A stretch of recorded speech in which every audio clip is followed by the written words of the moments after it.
This is quiz number 1 for the shock section covering fundamental concepts for the Learn and Master PALS audio quiz series. Question number 1. True or false? Shock is a condition that results from inadequate delivery of oxygen and nutrients to the organs and tissues of the body. True or false? This is true. Shock is a condition that results from an inadequate delivery of oxygen and nutrients to the organs and tissues of the body. Question number 2. True or false? With shock, the blood pressure will always be extremely low. True or false? This is false.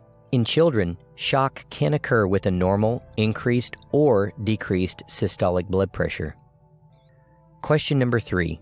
List 3 conditions that can contribute to shock by increasing tissue demand for oxygen and nutrients. There are many things that can increase tissue demand for oxygen and nutrients and may contribute to shock. Some of the most common include fever, infection, respiratory distress, and pain. Question number 4. True or false? The definition of hypovolemic shock is inadequate oxygen and nutrient delivery to the tissues caused by insufficient blood volume or reduced oxygen carrying capacity. True or false? This is true. Hypovolemic shock results from inadequate blood flow or oxygen carrying capacity, which results in inadequate delivery of oxygen and nutrients to the organs and tissues of the body. Question number 5. True or false? The definition of obstructive shock is inadequate oxygen and nutrient delivery to the organs and tissues as a result of impaired cardiac contractility. True or false? This is false. Obstructive shock is defined as inadequate oxygen and nutrient delivery to the organs and tissues resulting from obstructed blood flow. Question number 6. True or false? Cardiogenic shock is defined as a condition that results from inadequate oxygen and nutrient delivery to the organs and tissues resulting from impaired cardiac contractility. True or false? This is true. Cardiogenic shock is defined as a condition that results from inadequate oxygen and nutrient delivery to the organs and tissues resulting from impaired cardiac contractility. Question number 7. True or false?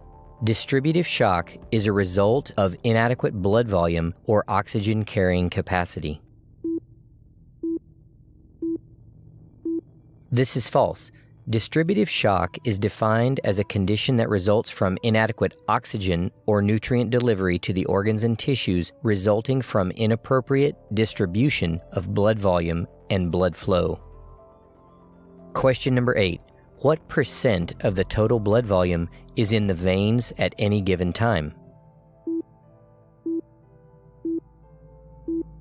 At any given time, about 70% of the total blood volume is in the veins. In relationship to shock, when the veins are inappropriately dilated, the blood volume may be normal, but there can be a decrease in the amount of blood returning to the heart. This leads to a reduction in preload, which can result in inadequate oxygen delivery to the organs and tissues, which is the definition of shock.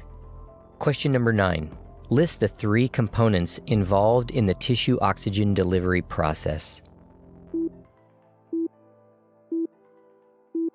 There are 3 components involved in the tissue oxygen delivery process. They are sufficient cardiac output, sufficient oxygen content in the blood, and a proper distribution of the blood to the organs and tissues of the body. Question number 10. Cardiac output equals heart rate times what? Cardiac output equals heart rate times stroke volume. Question number 11. Stroke volume is the amount of blood ejected by the heart with each beat. What 3 factors determine stroke volume?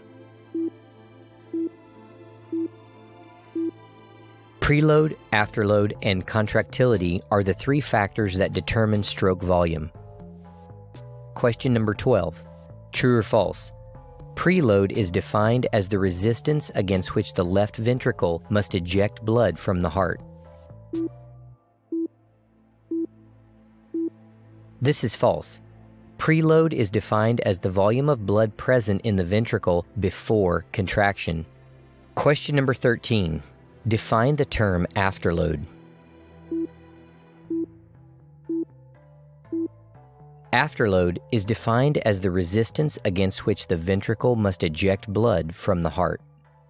Question number 14. True or false? Stroke volume, or the amount of blood ejected from the heart, can be affected by altering preload, afterload, or contractility. This is true. If preload, afterload, or contractility are altered, stroke volume will be affected. Question number 15. True or false? Cardiac output can be altered only by increasing or decreasing the heart rate. This is false. Cardiac output can be altered by changing any or all of the following: heart rate or stroke volume.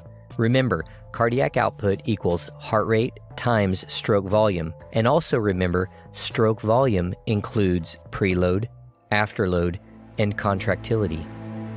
This concludes quiz number 1 for the shock section of the Learn and Master PALS audio quiz series.